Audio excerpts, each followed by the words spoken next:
Alors, nous venons d'effectuer un tarage de carburateur. Titre d'exemple, ce carburateur-là, série WA-WT Valbro.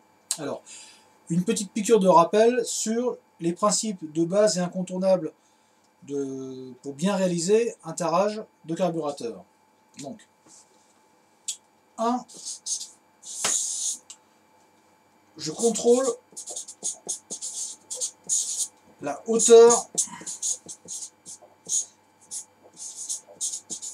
de la palette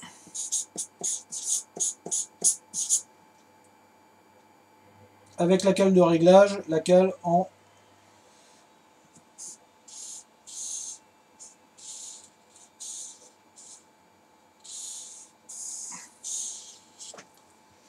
voilà.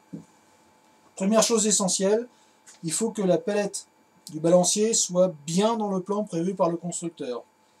C'est-à-dire que votre balancier est comme ça, l'axe, la palette et la fourche qui vient prendre le pointeau. Généralement, la hauteur de la palette est conforme quand elle est, toujours vérifier avec laquelle, ou la documentation constructeur, au niveau des petits bossages dans le fond du carter. C'est-à-dire que elle est dans le même plan. Après, deuxième chose essentielle à respecter, la recoupe du ressort.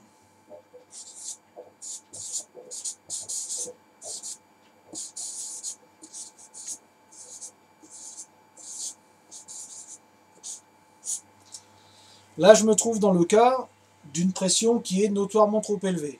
Alors, les ressorts situés sous les balanciers sont généralement cylindriques, mais ils ont une particularité, c'est que les premières spires sont extrêmement serrées. Puis, les spires deviennent plus grandes, pour ensuite se resserrer à chaque extrémité. Alors, quand vous allez devoir raccourcir le ressort pour diminuer la pression qui plaque le pointeau sur son siège, ne coupez pas à la sauvage froidement comme je l'ai vu faire par le milieu, si la pression est beaucoup trop élevée. Vous allez commencer à retailler par chaque extrémité sur le côté où les spires sont quasiment jointives. Vous y allez tout doucement, vous coupez 2 spires, là, on refait un essai. Si c'est encore de trop, on coupe un peu de ce côté-là. Si c'est encore de trop, on revient de ce côté-là. Et ainsi de suite. 4, et ainsi de suite. Alors, même s'il est courant, voire très courant, que le ressort à la fin de l'opération soit quasiment diminué presque à la moitié, ça arrive très très souvent, et c'est normal, puisqu'avec la moitié de la longueur du ressort, nous arrivons à une pression bien réglée. Allez-y à toute petite touche. Quand vous commencez à approcher de la pression de tarage, il faut vraiment non plus couper une spire complète, c'est-à-dire vous n'allez plus couper une spire complète, mais vous allez couper des morceaux de spire. Voilà. Là, j'en ai coupé 3 mm. Voilà. Et ainsi de suite. Uniquement quand vous commencez à approcher de la tension idéale. Troisième chose à respecter pour se retrouver avec un carburateur pleinement fonctionnel, respecter l'empilement des joints et membranes.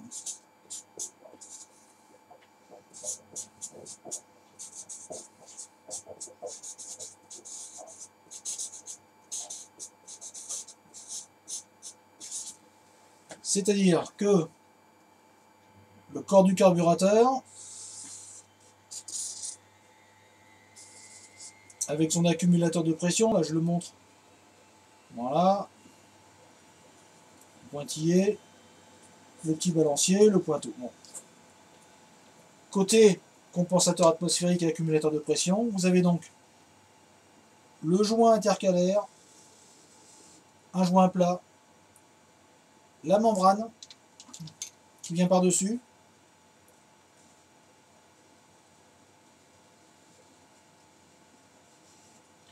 avec le pion central bien dirigé vers le bas. Voilà. Puisque lui va venir appuyer sur la palette du balancier. Et ensuite, sur le dessus, soit vous avez le petit capot en tôle, avec le petit trou, ou soit le capot upgrade,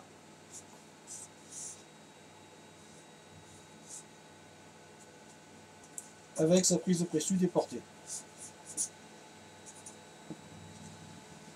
Voilà. L'opération est terminée. On a réalisé un tarage complet de carburateur Valbo.